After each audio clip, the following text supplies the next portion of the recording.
on se retrouve avec une nouvelle vidéo. Je vous avais parlé sur Instagram d'une vidéo sur laquelle j'allais permettre à ma maman de répondre à vos questions concernant son éducation bienveillante qu'elle nous a donnée à mon frère et à moi il y a 30 ans. Je te laisse peut-être te présenter. En tout cas, tout d'abord, à l'époque, on parlait pas d'éducation bienveillante. Il y avait des pédagogues qu'on aimait bien, comme Montessori, comme Dolto. Il y avait l'école libre de Freinet. C'était une école où les enfants choisissaient leur programme. Enfin, l'idée, c'était que tout à coup, dans les années 70, on a découvert que l'enfant, c'était quelqu'un. C'était un être humain à part entière qui était en train d'apprendre. Donc moi, je m'appelle Danielle et puis j'ai 2 enfants. Toi, 29 ans, qui va avoir 30 ans cette année, et ton frère Kaiko, qui a 26 ans, qui aura 27 ans cette année. Du coup, je propose qu'on commence par l'accouchement. Déjà, il y a une abonnée qui demandait comment était perçu l'accouchement à domicile il y a 30 ans. En fait, on n'en parlait pas. Et puis, j'y avais pas pensé avant de rencontrer une sage-femme. Parce que c'était quoi la norme à l'époque? C'était hôpital? C'était à l'hôpital. Ouais. J'avais quand même lu ce livre de Frédéric Le Boyer qui parlait d'un accouchement sans violence, tu vois. Oui. Où il y a peu de lumière, où il y a peu de bruit, où on est un peu dans l'intimité. Il y avait cette idée en tout cas. Et puis il y avait des sages-femmes qui prônaient cette façon d'accoucher. Je pensais accoucher à l'hôpital, mais j'avais des craintes parce que ton papa, il parlait pas un mot de français. Et puis j'avais vraiment peur que je me laisse faire tout et n'importe quoi. Qu'il puisse pas te protéger. Voilà, du moment où j'ai mal, je me suis dit mais comment je vais gérer? Et là je me suis dit je vais faire au moins ambulatoire, ça veut dire ok j'accouche mais je pars tout de suite chez moi. Je ne m'imaginais pas laisser mes enfants dans une nurserie, enfin qu'on te prenne, tout ça, ça me faisait très peur. Donc j'ai rencontré une sage-femme, puis c'est elle qui m'a dit mais pourquoi t'accouches pas à la maison? Et quand elle me l'a dit, ça m'a paru évident. Et comme référence, j'en avais aucune. Je me suis juste dit, si les accouchements à la maison se passaient mal, on le saurait, ça ferait la une des journaux. Et j'ai jamais vu dans aucun journal, et j'ai jamais entendu personne me dire qu'il y a eu un drame lors d'un accouchement. Encore à la maintenant maison. d'ailleurs. Non, elles prennent pas de risque, vraiment. Et puis, comment est-ce que tu as réussi toi à gérer les douleurs de l'accouchement? Je savais pourquoi j'avais mal, donc j'avais pas peur. Tu t'étais préparée avant à ces douleurs-là? Complètement, oui. En fait, j'avais pris un cours aussi, et puis avec une femme qui faisait du yoga. Du coup, je savais pourquoi j'avais mal. Je savais que les contractions, c'était un moment où cette porte de jade, elle s'ouvrait. J'allais avec, si tu veux. C'était vraiment un accompagnement. Voilà, tout à fait. J'avais ça dans la conscience. Et puis j'avais pas peur, je sais pas pourquoi. Je me suis sentie... Puis t'étais pas seule, hein. C'est vrai qu'il y a une abonnée, je crois, qui a cru que t'avais accouché seule. Mais en fait, à l'époque, on pouvait aussi accoucher à la maison avec une sage-femme. Oui. Alors, j'étais vraiment très bien accompagnée, surtout pour ton accouchement. Parce que, il y avait ton papa, évidemment. Mais il y avait la sage-femme qui était prévue pour faire les soins après l'accouchement. Il y avait la sage-femme qui était là pour l'accouchement. Oui. Et cette sage-femme, elle voulait pas faire des accouchements seule, elle voulait qu'il y ait un médecin avec. D'accord. Donc il y avait une femme médecin avec qui était là. Oui, donc c'était même mieux entouré que maintenant. J'étais vachement bien entourée. C'était quoi tes craintes en préparant cet accouchement? Qu'est-ce qui a été peut-être un frein pour toi et comment tu as pallié pour pouvoir aller de l'avant dans ton accouchement à domicile? J'avais beaucoup de craintes avant de décider d'accoucher à la maison. Je crois que c'est vers 6-7 mois de grossesse que j'ai décidé d'accoucher comme moi. à la maison. En fait, c'est vrai. Et jusque-là, j'ai eu énormément de crainte. Dès le moment où j'ai décidé d'accoucher à la maison, je sais pas, je me suis sentie... C'était évident. Oui. J'étais presque un peu en train de me dire, il n'y a pas que moi, il y a toi aussi, tu es là. Et puis tu sais ce que tu veux. Puis j'avais l'impression d'être protégée, d'être... je sais pas. On va passer maintenant au deuxième chapitre qui va parler d'éducation bienveillante. Oui, en fait, toi tu parles souvent d'éducation bienveillante. Et nous à l'époque, comme je l'ai dit tout à l'heure, on n'appelait pas ça l'éducation bienveillante. On n'avait pas ce terme-là. Puis j'ai lu dernièrement, je trouvais intéressant que Isabelle Filifosa, qui fait beaucoup de stages, soutient des parents, et elle écrit des livres sur l'éducation positive, comme elle appelle ça, parce qu'elle dit qu'en fait, nommer l'éducation bienveillante, c'est déjà un jugement. Moi, je parlerais d'éducation affective, parce que pour moi, en fait, c'est la base de tout. C'est le lien. Du coup, la première question de ce chapitre-là, c'est est-ce que ta maman, elle a été un exemple pour toi? Moi, je connais la réponse, mais... Comme tu sais, ma maman, elle n'a pas du tout été une réponse, parce que c'est pas elle qui m'a élevée. Mais c'est vrai qu'on a une histoire dans notre famille qui est intéressante, c'est que mon arrière-grand-mère est décédée quand ma grand-mère était petite, et puis ma grand-mère est décédée quand ma maman était petite. Et tout ça autour des 4-6 ans. Et moi, j'ai été placée à l'âge de 3 ans et demi, et je pense que c'était un cadeau, finalement, de la vie, parce que la chaîne, elle s'est brisée. D'ailleurs, la preuve, c'est que en tant que maman, je me suis assez bien débrouillée, puis quand je te vois toi, je suis aux anges, et je vois que c'est un thème et c'est un sujet qui nous intéresse fort, qui m'a intéressée fortement, et puis qui te passionne toi aussi. Voilà, je pense que la vie est bien faite, donc j'ai pas reçu de ma maman directement, mais j'ai reçu dans le sens où j'ai une loyauté qui fait que je fais pas comme elle, j'ai pas abandonné mes enfants. Donc c'est elle qui t'a ouvert la porte à ta façon de faire, en fait. Probablement, parce que je suis allée chercher ailleurs les ressources. Du coup, quelle enfance toi tu as reçue? Quelle éducation Ouais. est-ce que toi t'as reçue? Alors c'est très intéressant en fait, c'est que j'ai eu un peu deux formes d'éducation, ou même peut-être trois. Mais la première, c'est que je suis arrivée dans un endroit qui était un orphelinat. Et là, ma maman, elle m'a posé, elle m'a dit voilà, ça c'est un monsieur, ça c'est une dame, tu vas les appeler papa, maman. C'était des gens qui n'étaient pas formés à l'éducation, il n'y avait pas encore d'école d'éducateurs ici, en tout cas en Suisse. C'était en 65. Donc je me suis retrouvée dans une espèce de famille verticale, avec des grands, des petits, un pseudo-papa, pseudo-maman. J'ai eu beaucoup de chance parce qu'il y a eu de la violence dans ce orphelinat. D'ailleurs, mon frère, j'ai un demi-frère qui en a subi, et moi j'ai eu la chance, j'ai passé entre les gouttes. Dès 68, c'était une autre éducation qui était très intéressante parce que j'avais les jeunes qui sortaient de l'école sociale. Alors ils étaient avec leurs 2 chevaux, leurs sabots en bois, c'était Cat Stevens, les Beatles et tout. Alors moi j'ai eu des modèles un peu avant-gardistes, un peu 68 art. Puis ce qui a été intéressant, c'est que j'ai choisi mes modèles en fait. D'avoir grandi comme ça avec beaucoup d'adultes différents, j'ai pu choisir ce que j'aimais, ce que j'aimais pas. Donc il y a eu un manque affectif, hein. Il y a eu de l'abandon. D'ailleurs tu sais, hein, je suis quelqu'un d'assez... j'y travaille toujours, mais j'ai eu d'autres compensations qui étaient intéressantes. D'où est venue ton envie de te tourner vers l'éducation bienveillante? D'où est venue cette idée qui était quand même assez avant-gardiste à l'époque? Bah, en fait, d'avoir vu toutes ces formes d'éducation, je pense que de 0 à 17 ans, entre le sentiment d'abandon que j'ai vécu, hein, le lien, l'arrachement, enfin toute cette tristesse, entre des adultes que j'ai vus maltraiter des enfants quand même autour de moi dans l'institution où j'étais, entre des éducateurs qui étaient très bienveillants, si on peut dire ce terme, si on peut appeler ça comme ça, avec qui j'ai pu créer des liens d'attachement et puis être résiliente aussi grâce à eux. Donc avec toutes ces formes-là, je me suis dirigée moi-même après vers une formation d'éducatrice, tu vois.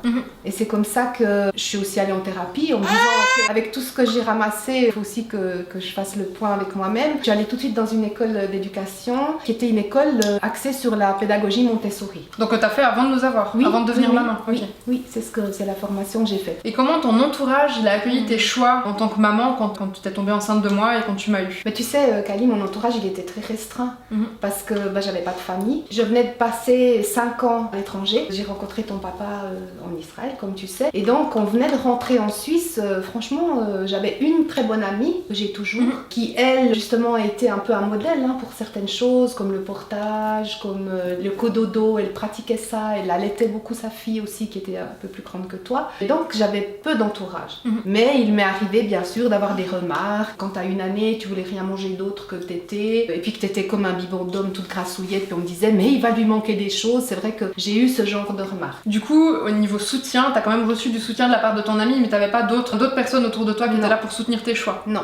Par contre, ton papa, qui avait déjà eu 2 enfants, il était assez soutenant, assez d'accord avec mes choix. Il a tout de suite accepté qu'on accouche à la maison. Il a jamais dit un mot de travers par rapport à l'allaitement. Enfin, tout ça pour lui, c'était ok. Puis ça a été un bon soutien pour moi. Et comment est-ce que t'as vécu de manière générale tes choix en tant que maman dans une société où on prônait en tout cas vraiment l'inverse? J'étais assez isolée et puis assez en marge, même si on fonctionnait bien dans la société. Hein, ton papa était caméraman, donc il avait un boulot. On habitait dans un endroit hyper reculé. Je devais aller à pied pour aller chercher un bus parce que j'avais pas de permis de conduire, d'ailleurs comme toi. Hein, donc je faisais des kilomètres. D'ailleurs, t'habitais au même endroit que moi. D'ailleurs, oui. Je me sentais assez marginale. C'était pas facile. Moi, franchement, quand je te vois aujourd'hui avec ta communauté, je me dis mais quelle chance, voilà, quelle chance vous avez. Hein. De s'entourer entre nous, malgré le fait qu'on soit pas à côté physiquement, c'est quand même un soutien. Est-ce qu'à un moment donné, tu as dû faire face aux pressions des professionnels, par exemple du domaine médical? Mais non, moi j'avais un gynécologue que j'avais déjà avant de partir à l'étranger. Quand je suis rentrée, je suis retournée chez le même, et puis il a toujours été ok avec moi. Donc t'as jamais eu de remarques, que ce soit au niveau de l'allaitement, de l'alimentation justement après une année, etc. Alors l'alimentation, non plus. De gens comme ça, tu vois, que je croisais, de connaissances, mais pas tellement. Bon, je me suis entourée de bonnes personnes aussi. Oui aussi. Tu sais. Bah comme on choisit voilà. qui on s'entoure. Depuis tout petite, j'ai appris ça, tu vois, à observer qui j'ai autour, et puis à se dire, bah tiens, celui-là, oui, celui-là, non. Enfin, tu vois, je suis un peu comme ça. Puis toi aussi d'ailleurs. Hein. J'avais un gynéco qui m'a lui-même donné le nom de la sage-femme pour l'accouchement de mon frère. Est-ce qu'à un moment donné, tu as eu des doutes par rapport à ta façon de faire avec nous? Bah, je suis née maman avec toi. Hein. J'avais pas de doute parce que je t'écoutais. J'écoutais tes besoins. Moi, j'arrivais pas à te laisser, à te confier à quelqu'un. C'était impossible, à part ton papa. Mais la première fois où t'es partie pendant une demi-heure, 1 heure de la maison, sans ton père, sans moi, c'est toi qui as voulu. C'était une amie à moi qui était là avec sa fille. Puis t'as vraiment montré, t'as vu avoir 2 ans et demi, que tu voulais aller avec et t'es allée avec. J'ai pas eu de doute parce que t'étais là, t'étais bien vivant, t'exprimais bien tes besoins. Arrivé à l'âge où peut-être que je me suis exprimée mieux, ou bien il y a pas un moment où tu t'es dit, ah, mais peut-être que j'aurais dû faire autrement? Bon, après plus tard, tu sais quoi, j'ai fait une formation aussi en systémie, j'ai fait du travail sur moi aussi, parce que je me suis rendu compte que souvent, tout partait de moi-même, en fait, de mon estime de moi, ou de ma confiance, ou de mon manque de confiance. Donc, j'ai pas mal fait de travail sur moi aussi. J'ai eu des craintes, des fois, quand, par exemple, toi, tu t'étais toutes les heures et demie, 2 heures. Ton frère, il était pas pareil, tu vois. Lui, il voulait pas t'aider souvent. Là, j'ai eu des craintes. Je me dis, mais tiens, pourquoi elle est comme ça, lui? Alors que normalement, on s'inquiète plutôt quand notre enfant il t'aide trop, et puis toi, c'était le contraire. Je me disais, mais qu'est-ce qui se passe? C'est pas pareil, quoi. Est-ce qu'il y a un problème? Alors là, je téléphonais tout de suite à la Liga Lecce. J'avais une conseillère qui était à Berne. Donc il y avait déjà la Lecce League à l'époque. Oui, parce que ça existe depuis 10 ans avant, quoi. Je crois que maintenant, ça doit faire. Non, puis souvent, on entend, il y a une abonnée qui m'a dit ça d'ailleurs, que nos mamans, elles disent souvent, nous, à l'époque, on n'avait pas ces informations. Alors c'est vrai qu'on pouvait pas les trouver aussi facilement que nous actuellement, parce qu'on n'avait pas internet, etc. Par contre, il y avait quand même la Lecce League, il y avait tout ce qui est maintenant mis en place, il y avait déjà. L'art de l'allaitement, il y avait le livre. Moi, quand j'ai grandi dans les années 70, il y a eu le scandale de Nestlé qui fourguait du lait aux poudres aux Africains. Et puis c'était un désastre, plein de bébés qui mouraient. Parce du coup, est-ce que c'est justement un moment où on mettait plus en avant l'allaitement? Oui, exactement. Bon, je crois que les mamans à l'hôpital, elles devaient quand même dire je veux allaiter, je veux pas allaiter, pas qu'on te coupe le lait, tu vois, parce qu'il y avait quand même le truc du biberon. L'allaitement était en train c'était plus valorisé. Voilà. Il y avait plus de sages-femmes indépendantes aussi qui prenaient l'allaitement, etc. Comment était vu le cododo il y a 30 ans? Il y a toujours le truc, mais il faut pas trop les gâter, ils vont s'habituer, tu pourras plus jamais... Voilà, tous ces conseils un peu stupides. Mais comme je te dis, moi je demandais pas tellement l'avis des gens autour de moi. Oui, du coup t'as pas eu tellement de retours ni négatifs ni positifs. Voilà, c'est ça en fait. Mais disons que je savais où aller demander si j'avais besoin de demander des choses, tu vois. Du coup toi, le cododo tu l'as pratiqué combien de temps avec moi et puis avec Kaiko? Je me rappelle qu'à un moment donné, tu avais ton lit à barreaux, on n'avait pas fait cette construction. D'abord c'était dans notre lit avec nous, puis après on avait mis le lit à barreaux à côté collé à notre lit, ton lit. Du coup, quand tu l'as tété, je te prenais, des fois tu restais dans le lit. Comme tu as eu à peu près 18 mois, je me rappelle que j'ai eu mon retour de couche et j'étais épuisée. J'étais encore en train de te réveiller toutes les 2 heures, c'était quelque chose. J'avais préparé une chambre pour toi, mais j'avais encore jamais utilisé. Et un soir, tu devais avoir à peu près 18 mois, on a mis le lit là-bas et tu as dormi toute la nuit. Moi pas, parce que je me suis levée 15 000 fois pour aller écouter, pour aller voir comment ça bougeait, tu soufflais bien et tout ça, j'étais inquiète. Mais toi, t'as bien dormi. Et puis ton frère, vers 8 mois à peu près, il dormait bien, il demandait plus le sein, il était plus autonome, enfin c'était différent quoi, il avait moins besoin. Peut-être que toi t'avais moins besoin aussi. Peut-être aussi, c'est vrai. Et du coup, est-ce qu'il y a quelque chose que tu pourrais nous dire sur le regard, sur l'allaitement il y a 30 ans, en dehors du fait qu'il y avait déjà la Lecce League, etc. Comment c'était par rapport à maintenant? Je voyais vraiment jamais des gens allaiter dehors. Souvent quand des dames allaitaient, elles se retiraient, elles allaient dans la chambre à côté, elles prenaient leurs petits trucs, leurs foulards. Alors bon, moi je m'en fichais un peu, je faisais ça à l'extérieur, sur les terrasses, mais je me rappelle que quand même, comme je suis quelqu'un de plutôt timide aussi de nature, puis que j'aime pas tellement attirer l'attention, je me rappelle quand même que je levais le pull comme ça, tu vois, je mettais un foulard comme ça, enfin, je faisais discrètement, les gens regardaient, ça pouvait être gênant. Mais j'ai jamais eu de remarques désobligeantes. Et du coup, nous, tu nous as allaité combien de temps? Vers 1 année, t'as commencé un peu à goûter les choses. Franchement, vers 18 mois aussi, comme ça, tu voulais plus. D'ailleurs, je rêve encore que j'allais des fois. Non mais franchement, c'est quelque chose que j'ai adoré. Et puis Kaiko, vers 1 année. Lui, vers 8 mois, comme il nous voyait à table, tout de suite, il a voulu manger plus vite. Et puis vers 1 année, il voulait plus. Est-ce que t'es restée mère au foyer quand t'es devenue maman, ou est-ce que t'as repris le travail? Ah bah non, j'aurais pas pu. J'aurais pas pu vous laisser. En plus, comme j'étais éducatrice de la petite enfance, t'imagines? À l'égard.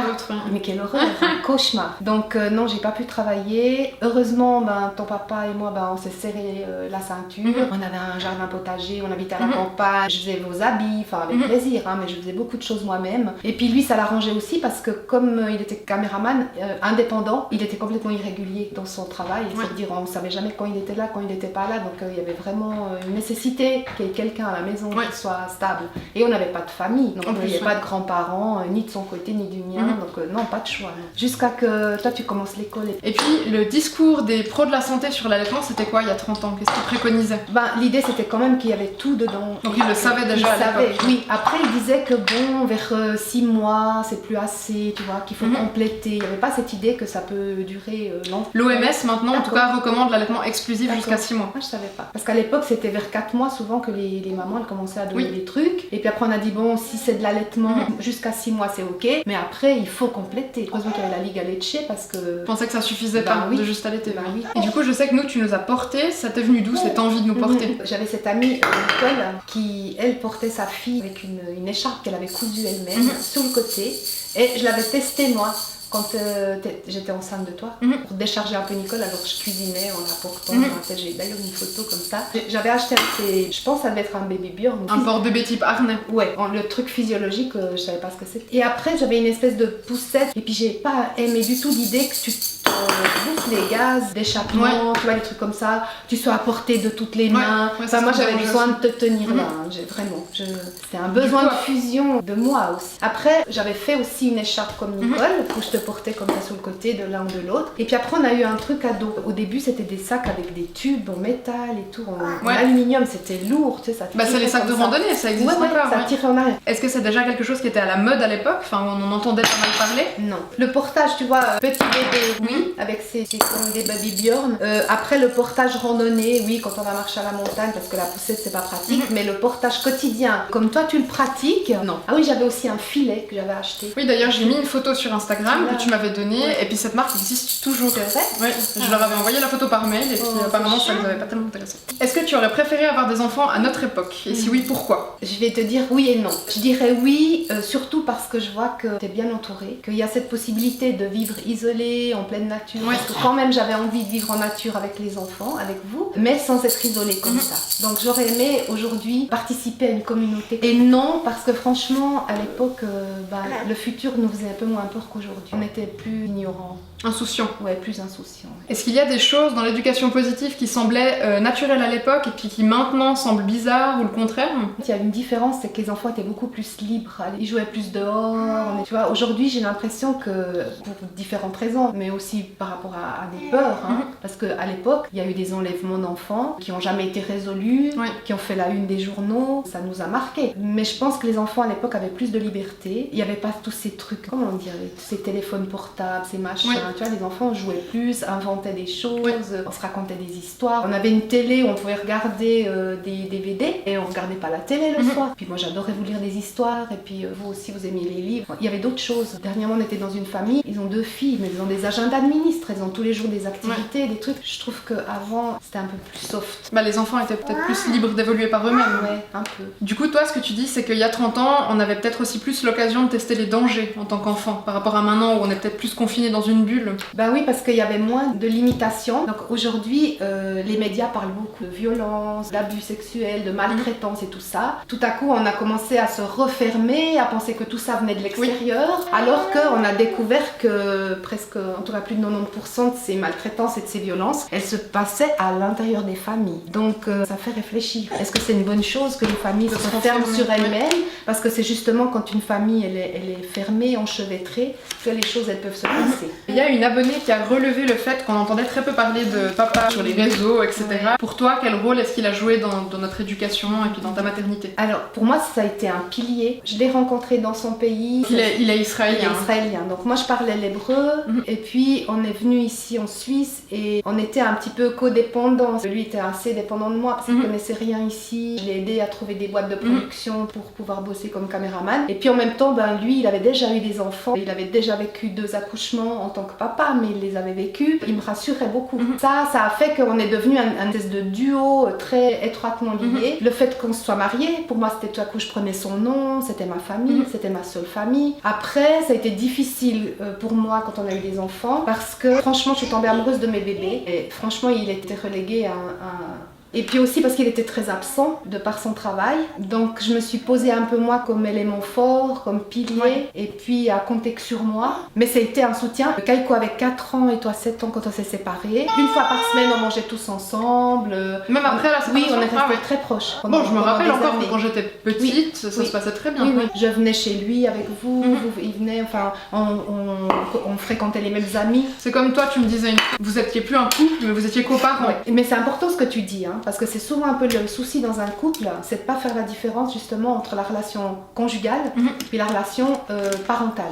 Quand les enfants viennent dans le lit des parents, tu vois, on leur demande, mais attends, ils viennent dans le lit conjugal, Ah bah dans oui, le lit maintenant, parental. c'est la chambre familiale. Voilà, tu peux dire, par exemple, tu peux mettre un panneau sur la porte, et puis là, aujourd'hui, c'est le lit Oui. familial. Mhm. Et puis un autre jour, c'est le lit conjugal. Alors là, les enfants, ils rentrent pas. Mais avec ton papa, en effet, on est devenus parents très forts, tous les Puis deux. vous avez un peu oublié le côté... Et on a oublié le côté conjugal. Enfin, en tout cas, moi. Et puis du coup, il y a une abonnée qui me demandait comment vous avez fait pour gérer les tensions au sein du couple et puis pour retrouver peut-être une forme de sexualité, mais du coup c'était assez difficile chez vous. On n'a Ça s'est jamais, pas fait. retrouvé. Mais des tensions, il n'y avait pas parce qu'il me faisait entièrement confiance pour. Bah, il avait pas le choix, comme il était pas là aussi, Bah je oui, pense que les c'est choses vrai. elles se sont fait comme ça. Oui, Ouais. mais c'était un soutien si Ouais. tu veux. Il n'était pas en désaccord. Mhm. On a commencé à être en désaccord quand t'as commencé à être préadolescent. Mais moi j'étais en désaccord avec lui aussi. Et puis le dernier chapitre qu'on pourrait aborder, c'est ton regard en tant que grand-maman sur l'éducation positive. Mhm. Je trouve que c'est assez intéressant. Mhm. La première question qu'on m'a posée, c'est comment est-ce que on voit toutes les deux le rôle de grands-parents dans la vie des enfants. Il y a deux rôles parce que, enfin, je me sens grand-maman, mais je me sens aussi ta maman. Et un peu le côté babouchka, toi t'es là pour tes enfants. Et moi j'aimerais des fois pouvoir être là pour toi. Par contre, mon rôle de grand-parent, moi j'ai tout le bonheur du monde. J'ai de la responsabilité quand ils sont avec moi, bien sûr. Et puis je suis très grand-maman poule comme je suis maman poule. Mais par contre, t'es toujours là quelque part. On parle de toi, ou moi je parle aussi de ma fille. Si Willow me raconte un truc, je dis mais comment tu te comportes avec ma fille? S'il me raconte un événement pas très sympa qui s'est passé, t'es toujours là. Je prends pas ta place. Je crois que j'ai plus ou moins la même vision des choses que toi. Alors déjà, toi, t'as été une maman que moi j'aimerais bien être. Du coup, je sais que j'ai confiance en ton jugement si j'ai une question ou s'il y a quelque chose sur lequel j'ai un doute. Et puis il y a le côté où je sais que pour mes enfants, quelles que soient les épreuves que j'ai traversées dans ma vie, toi tu seras toujours là pour eux. Je trouve que c'est hyper important pour eux d'avoir toujours des piliers auxquels ils peuvent se raccrocher. Je trouve que c'est important pour eux d'avoir ces racines-là parce que c'est leurs racines. Pour rajouter aussi un point, c'est que moi ça m'a beaucoup manqué de pas avoir des grands-parents pour vous. D'ailleurs, j'ai cherché le lien avec avec ta maman, que oui. j'ai pas trouvé, mais c'est vrai que même moi j'ai eu envie de ça. À un moment donné, je m'étais dit, mais je mets une annonce quoi. Puis tu sais, le rêve quoi, d'une maison avec un galetas, avec des coffres, avec des vieilles choses, avec des histoires à raconter. Toi, en tant que grand-maman, comment tu gères les crises par exemple de Willow et Eileen? Ça dépend souvent de mon état à moi. Mhm. Comme quand on est parent, tu le dis toi souvent d'ailleurs dans tes posts, on prend soin de soi. On prend pas soin de soi, on peut pas prendre soin des autres. Si je suis bien détendue, pas trop fatiguée, je peux comprendre leurs problèmes, mais pas être d'accord, accepter la colère de l'autre. Par contre, si je suis fatiguée, si j'ai pas bien dormi la nuit, c'est comme tout le monde, j'ai moins bien supporté. Je suis pas toute seule, il y a Nicolas aussi. Des fois, il dit non, nana, maintenant, stop, laisse-le un peu tranquille. Ça sert à rien de lui expliquer maintenant. Franchement, je dois dire que ton fiston là, l'aîné, c'est un maître en la matière. Test. Il teste Toutes les possibilités. on apprend beaucoup avec lui. Quelle limite est-ce que tu as l'impression de te mettre pour pas empiéter sur mon rôle de maman? Je pense que je déborde des fois, mon cœur de maman inquiète, maman poule. Des fois, je vois que je te pose des questions, et puis je dis mais comment ça va, puis là je deviens un peu intrusive. Alors, tu sais, les limites, elles s'arrêtent toujours où commence celle de l'autre. Ouais, c'est une histoire de communication. Voilà. Donc moi, je te remercie parce que quand je déborde, toi tu me le dis. Ce qui serait horrible, c'est qu'on n'ait pas cette confiance, puis que tu puisses pas me le dire, et puis du coup, moi, je me remettrai pas en question. Voilà, moi, j'évolue encore avec toi, avec ton frère, parce qu'il me met aussi des limites. Et puis, il y a une abonnée qui me demandait quel choix est-ce qu'on a fait différemment dans le rôle de maman. Dans l'idéal, j'ai voulu être une maman parfaite, je le suis pas, et tant mieux. Parce que j'ai compris avec le temps, c'est que si on était des parents parfaits, nos enfants nous dépasseraient pas. Ah, ça met la pression. Les enfants nous dépasseraient pas, ils feraient plus d'enfants, plus personne ferait d'enfants. Donc moi, j'ai eu le plaisir de dépasser ma mère largement, et puis je pense que tu le fais aussi avec moi largement, et ça me fait plaisir. C'est les générations d'en dessous. Enfin voilà, tout le monde s'améliore, mais je trouve que c'est de mieux en mieux. Tu m'avais dit quand j'ai eu Willow, donc il y a 7 ans, tu m'avais dit que le rôle d'un enfant, c'était de dépasser son parent, et puis moi, je te l'avais dit une fois d'ailleurs, tu me mettais trop de pression. Parce que j'avais le sentiment que la barre, elle était trop haute, et que j'arriverais pas à la dépasser, et du coup, c'était très difficile pour moi. Je sais que toi, même en tant que grand-maman, tu donnes beaucoup de choses aux enfants que moi, j'ai pas l'occasion de leur donner. Pas le temps, que ce soit des activités, des choses comme ça. Et en fait, après, je me suis rendu compte que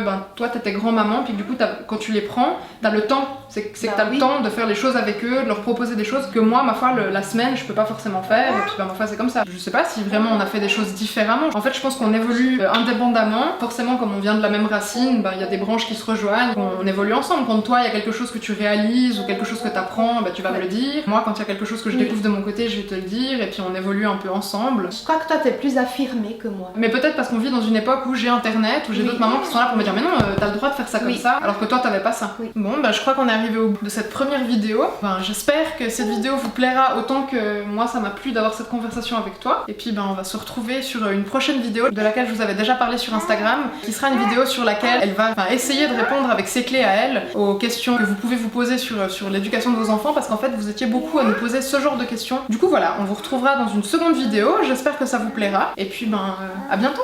Bah à bientôt et merci à toi Kali. Hein. Bah merci à toi Je suis d'avoir participé. touchée. À bientôt. Ciao.